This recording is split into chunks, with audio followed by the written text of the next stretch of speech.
अस्सलाम वालेकुम। दारा शिको हाशमी एक दफ़ा फिर आपकी खिदमत में हाजिर। आज बुध का दिन है, एक्चुअली नहीं, आज जुमेरात का दिन है और रात का तकरीबन 11 बज चुका है। मैंने कुछ दिन पहले, गालिबन 1 या 2 दिन पहले, एक पोस्ट लगाई थी जिसके हिसाब से मैंने कहा था कि नागासाकी हिरोशिमा पर जो तारीख साज हमला हुआ, जो कि न्यूक्लियर अटैक था, उसके पीछे की बुनियादी वजह क्या थी। उसके पीछे कई वजूहात थी। ऑब्वियसली वो जो टेंशन चल रही थी between the two countries, that can be ignored, but at the same time उस वक्त कुछ ऐसा कहा गया जिसने कम्युनिकेशन की दुनिया में तहलका मचा दिया।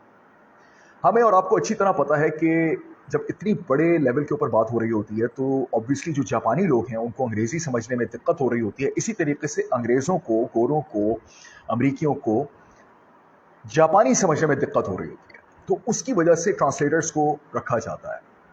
होता कुछ यूं है कि एट द टाइम, उस वक्त जब ये हमला हुआ, उससे पहले अमेरिका ने कुछ कहा जापान को। अब ऐसा क्या कहा, इसकी डिटेल में हम नहीं जाते, लेकिन उस बात के कहने पे जापान का जो उस वक्त का हुक्मरान था, उसने रिस्पॉन्ड किया। ख़वातीनो हज़रात, ये बात ज़रा ज़हन में रखिएगा। जो हम ये समझते हैं कि कम्युनिकेशन स्किल कोई ऐसी बड़ी चीज़ नहीं है, हर किसी को बोलना आता है, बात करनी आती है, हम लोग पता कर सकते हैं कि अगला बंदा क्या सोच रहा है, क्या नहीं सोच रहा, या हमें पता चल जाता है उसकी body language XYZ। No, it's not that simple, it's not that easy, it's not that, it's not like something that has been put in front of you, in a plate, जिसको हलवा रखना कहते हैं। इसके ऊपर काम करना पड़ता है, इसको सीखना पड़ता है, और अगर आप नहीं सीखेंगे तो कहीं ऐसा ना हो कि जो कैटास्ट्रॉफी, जो प्रॉब्लम, जो आफत जापान के ऊपर आई, वो कहीं हमारी जिंदगी में ना आ जाए। बात फिर उसी तरफ लेके चलता हूं मैं। उस वक्त का जो हाकिम वक्त था जापान का, उसने एक बात कही। उसने बात क्या कही? उसने एक लफ्ज बोला। जिस तरह अंग्रेजी में हम कहते हैं नो कमेंट्स, अंग्रेजी में हम क्या कहते हैं? No comments. अंग्रेजी में हम कहते हैं आई रिजर्व माय कमेंट्स। अंग्रेजी में हम कहते हैं नेक्स्ट क्वेश्चन प्लीज। उस वक्त के हाकिम वक्त जो था, उस वक्त का जो हुक्मरान था जापान का, उसकी तरफ से एक जुमला आता है, और वो जुमला नहीं है, वो वर्ड है। वो जापानी जबान में जो वर्ड है वो है मोकासात्सु, मोकुसात्सु, मोकुसात्सु। मोकुसात्सु जापानी जबान का वो वर्ड है जिसको अगर सही तरीके से इंटरप्रेट किया जाए तो इसका मतलब ये है कि वी रिजर्व आवर कमेंट्स, हम अपने कमेंट्स रिजर्व करते हैं। वी रिजर्व आवर कमेंट्स, जिसको उस वक्त जो अमरीकी हुक्मरान थे, उनके ट्रांसलेटर्स ने ये कहा कि जापान की तरफ से ये जो बात आई है, जिसको मोकुसात्सु कहा जाता है, या मोकुसात्सु जो वो कह रहे हैं, इसका मतलब ये है कि they are ignoring us, they are ignoring अस।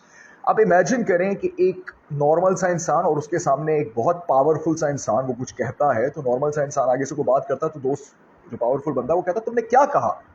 तो दोस्त कहते हैं यार इसने कहा है तुझे इग्नोर कर रहा, बोलता रहा जो बोल रहा है। तो वो जो पावरफुल शख्स होगा वो क्या करेगा? उसकी धज्जियां बिखेर देगा, क्योंकि वो तो ताकत के खुमार में है। This is exactly what happened. वो एक लफ्ज मोकुसात्सु, जिसकी इंटरप्रिटेशन गलत कर दी गई और जिसकी वजह से अमेरिका ने हिरोशिमा नागासाकी पे न्यूक्लियर बॉम्ब गिरा दिया, एटम बॉम्ब गिरा दिया, जिसकी वजह से आज भी उस जगह पर जो बच्चे पैदा होते हैं वो अपाहिज होते हैं, उनको कोई प्रॉब्लम होती है, उनके साथ कोई इशू होता है, फ़कत कम्युनिकेशन के एरर से। आप ख़वातीनो हज़रात ज़रा इस बात पर गौर कीजिएगा कि एक लफ्ज़ के कितने मायने हो सकते हैं। अब अगर इसको हम बिज़नेस के टर्म्स के अंदर रखें तो हम जब जाके इंटरव्यू दे रहे हैं, या हम सेल्स के अंदर जा रहे हैं, या हम क्लाइंट मीटिंग के पास जा रहे हैं, डिस्ट्रीब्यूटर के पास जा रहे हैं, मतलब इन्वेस्टर है उसकी तरफ जा रहे हैं, कितनी जगहों पे हम जा रहे होते हैं और हम ये कह रहे होते हैं कि यार मैंने तो ये सही लफ्ज बोला था, तो ये why did that person got pissed off or angry or he got tipped off or he doesn't respond in the same manner as I am expecting him to or her to respond. क्योंकि हर कोई अपने हिसाब से चीज़ों को interpret करता है, हर कोई अपने हिसाब से, अपनी माइंडसेट से, अपने उस मूड से, अपने एनवायरनमेंट में जिसमें वो मौजूद है उसके हिसाब से वो चीज़ों को इंटरप्रेट करता है। इसी तरीके से जब इंटरप्रिटेशन इस लफ्ज़ की गई तो शायद, मैं अगेन इसमें हथनी कोई बात नहीं कर रहा, लेकिन मेरा किसी हद तक जो मेरी रिसर्च गई, जो मैंने तहकीक की, तो मुझे नज़र में ये चीज़ आती है कि शायद उस वक्त वो शख्स जिसने ये इंटरप्रिटेशन दी, जिसने इस लफ्ज़ को ट्रांसलेट किया, वो शख्स शायद सही स्टेट ऑफ माइंड में नहीं था। शायद वो गुस्से में था, उदास था, फ्रस्ट्रेटेड था, एंशियस था, और उसने ये रिस्पॉन्ड अपने जो उस वक्त का सदर था, सदर मुमलिकत था अमेरिका का, उसको बताया। और उसने, चूँकि उसकी ईगो को हिट हुआ, उसके अना को हिट हुआ, उसने फौरी तौर पे हमला कर दिया। कई लाख लोग मारे गए। किसके हाथ पे है वो खून? किसके हाथ पे है? I mean just look at it from a human perspective कि एक लफ्ज़ के गलत इंटरप्रिटेशन से इंसानी तारीख का सबसे ख़तरनाक बम गिराया गया, जिसके नतीजे में लाखों लोग ख़त्म हो जाते हैं, ख़ानदान के ख़ानदान उजड़ जाते हैं, क्योंकि फ़कत वो जो लफ्ज़ था उसकी इंटरप्रिटेशन गलत कर दी गई। आप अपनी लाइफ में ज़रा देखिए कि आप कितने अल्फाज गलत इंटरप्रेट कर रहे हो। आपका मूड सही नहीं था, आपसे किसी ने कोई बात बोल दी, हालांकि वो बहुत नॉर्मल सी बात थी उस शख्स ने कही, लेकिन चूंकि you were not in the right state of mind, because you were not in the right state of mind, you reacted. अक्सर दफा होता है बच्चे हमसे कोई बात करते हैं, हम गुस्से में होते हैं, किसी भी चीज़ का गुस्सा हमारे कॉन्शियस और सबकॉन्शियस माइंड के अंदर होता है, और हम फौरन उस बच्चे के ऊपर चीखना शुरू कर देते हैं, उसको झिड़क देते हैं या डांट देते हैं या उसको खामोश करा देते हैं। और थोड़ी सी देर के बाद हमें एहसास होता है कि यार हमने गलत कर दिया, बच्चे ने नॉर्मल सी बात की थी, अगर मैं थोड़ा रुक के उसका जवाब देता या देती तो ये बात इतनी ख़राब नहीं होती। फिर हम में से कई ऐसे होते हैं जो बच्चों के पास जाके उनसे माफ़ी तलाफी करते हैं, जो कि बहुत अच्छी बात है, लेकिन उस वक्त उस बच्चे के दिल में तो आपने फ्रस्ट्रेशन, एंजाइटी, डिप्रेशन का बीज तो बो दिया। तो आपके जो अल्फाज हैं वो इतने ज़्यादा पावरफुल है जिसकी कोई मतलब जिसका अंदाज़ा आप नहीं कर सकते। मेरा पूरा बिजनेस बातचीत के हुनर पे खड़ा हुआ है। अल्लाह ताला ने मुझे, मैं अक्सर एक बात कहता हूँ कि सूरह रहमान की जो पहली 4 आयत है उसमें जो चौथी आयत है, खलक़ल इंसान अल्लमहुल बयान, तो वो जो बयान करने की ताकत है वो इंसान को दी गई है। उसके ऊपर लोगों के पूरे पूरे कारोबार खड़े हुए। कारोबार के किसी भी शोबे के अंदर चले जाए आप, जिंदगी के किसी भी शोबे में चले जाए आप, कम्युनिकेशन इज द अल्टीमेट की। मैं बार बार इस चीज़ का जिक्र इसलिए करता हूँ, मैंने फील्ड ये इसीलिए चूज़ की थी और इसके ऊपर मैं इतना ज़्यादा फोकस इसलिए हूँ क्योंकि हम लोग रिलेशंस के भूखे होते हैं। हमें अच्छा लगता है रिश्तेदारियाँ निभाना। रिश्तेदारियों से मेरा मतलब हरगिज़ ये नहीं है नाना नानी चाचा चाची, दैट्स समथिंग एल्स। दोस्त और रिश्तेदारियाँ जो कि हमें दी गई हैं, हम उसको डिनाई नहीं कर सकते, लेकिन वो रिश्तेदारियाँ जो कि हम खुद बनाते हैं, दोस्त, यार, बडीज, यू नो, वो हमारी चॉइस से होती है। वो क्यों बनती हैं? बिकॉज हम कम्युनिकेट करते हैं उस शख्स से जिसको हम पसंद करते हैं, उस शख्स से जिसको हम चाहते हैं, उसके लेवल पे उतर के बात करते हैं, अपनी तरफ से बात नहीं करते। और हम कोशिश करते हैं कि हमारा मौक़िफ़ अगला बंदा समझे, और जब तक वो समझ नहीं लेता हम कोशिश में लगे रहते हैं। लेकिन अक्सर दफ़ा ये देखा गया है कि बच्चे या आपकी बीवी, आपका हस्बैंड को बात कहता है और आप उस मूड में नहीं हैं, आप उस राइट स्टेट ऑफ माइंड में नहीं हैं, तो आप रिएक्ट कर देते हैं। This is exactly Hiroshima Nagasaki के सिचुएशन के अंदर उस वक्त का जो हाकिम वक्त था, वो हुक्मरान था, उसे रिएक्ट किया, जिसकी वजह से ये कैटास्ट्रॉफी हुई।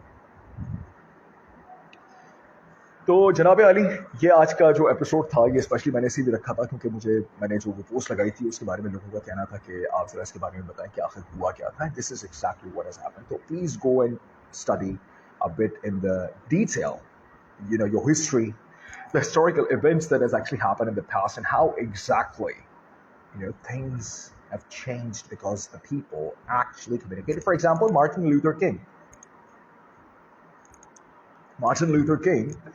جس نے وہ تاریخ ساز جلسہ کیا تھا جس کے اندر اس نے یہ بات بولی تھی آئی ہیو اے ڈریم. اس کے اوپر گانے بھی بنے, فلمیں بھی بنی.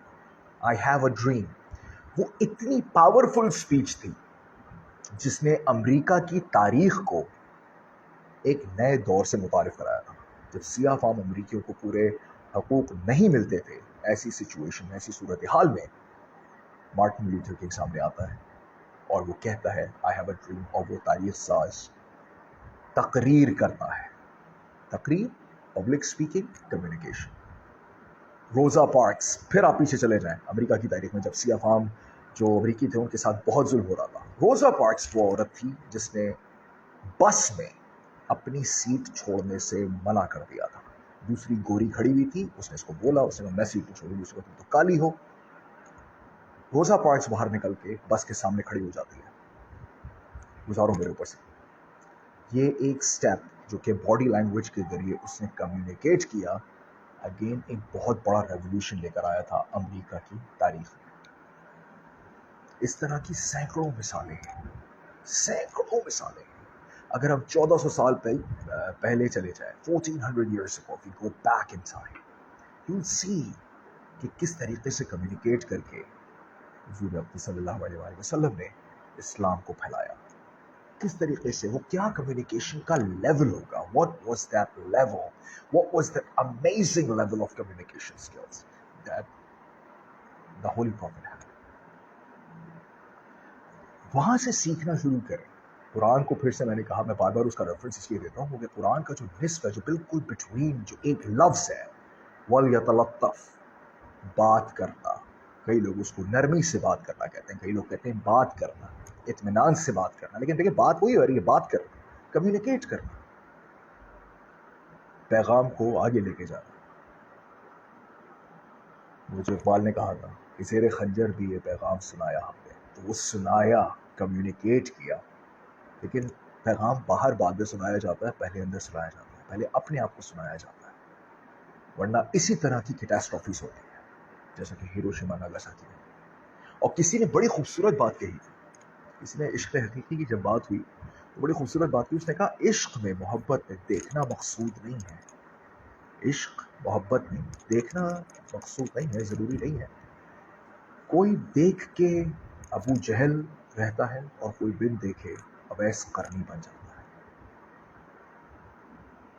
خواتین و حضرات, اویس قرنی کا مرتبہ آپ کو پتا ہے کہ ان کا کیا رتبہ تھا. ابو جہل سامنے تھا, اسٹیٹ ابو جہل, کیونکہ کمیونیکیشن کا گیپ اس نے اپنے برین میں خود رکھا ہوا تھا. مجھے اس کے بارے میں زیادہ علم نہیں ہے, لیکن اگر ہم ہیومن نیچر کو پڑھیں تو کوئی ایسا بندہ, مطلب مثال کے طور پہ ہماری لائف کے اندر ایسا ہو رہا ہوتا ہے کہ کوئی نیا بندہ آتا ہے اور وہ اتنا اچھا کام کر رہا ہوتا ہے کہ جو سینئرز ہوتے ہیں ان کی ایگو کو ہٹ ہوتا ہے, وہ کہتے ہیں نہیں نہیں, یہ کل کا بندہ ہمیں کیسے سکھائے گا. Would be that.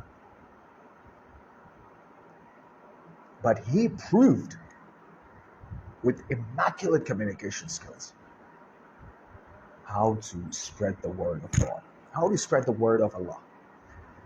تو اگر ہم اسی کانٹیکسٹ کے اوپر رہتے ہیں, ہیروشیما ناگاساکی کے اوپر, تو آپ دیکھیں کہ کس طریقے سے انہوں نے اس کا جواب دیا. اب میں دوسری طرف آ رہا ہوں. ہیروشیما ناگاساکی کے اوپر بم گرتا ہے, جاپان کی معیشت تباہ و برباد ہو جاتی ہے, تباہ و برباد ہو جاتی ہے.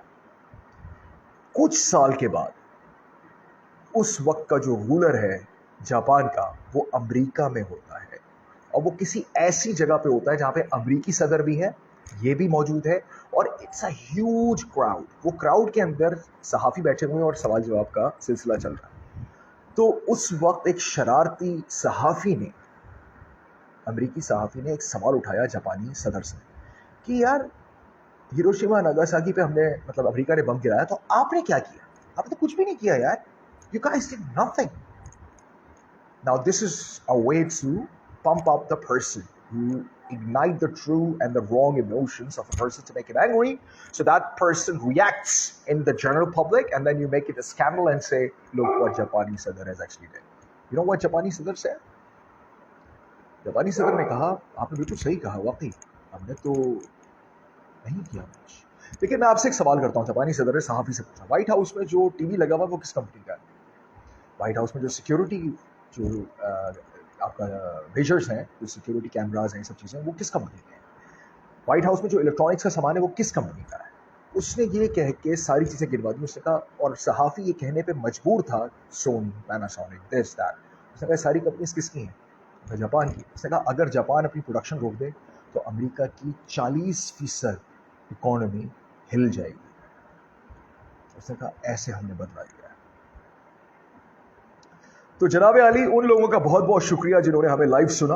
آئی ہوپ آپ لوگوں نے انجوائے کیا ہوگا، اور وہ لوگ جنہوں نے ہمیں ریکارڈڈ دیکھا، ریکارڈڈ سنا، ان کا بھی بہت بہت شکریہ. آپ دارا شکو ہاشمی کا لائیو ٹیلی کاسٹ دیکھ رہے تھے اس وقت اپنی ٹیلی ویژن اسکرین پہ. اگر آپ نے ٹیلی ویژن پہ فیس بک کو رکھا ہوا ہے، نہیں تو آپ کا موبائل فون یا پھر آپ کا لیپ ٹاپ. اور آج ہم نے بات کی ہے کمیونیکیشن ایرر کی وجہ سے تاریخ کا سب سے بڑا حادثہ ناگاساکی ہیروشیما کے اوپر ایٹمی بم اور اس کی وجوہات. اگلے پروگرام تک کے لیے دارا شکو کو اجازت دیجیے. اپنا بہت سارا خیال رکھیے گا اور مجھے اپنی خاص دعاؤں میں یاد رکھیے گا. ٹل دین ٹیک کیئر. اللہ حافظ.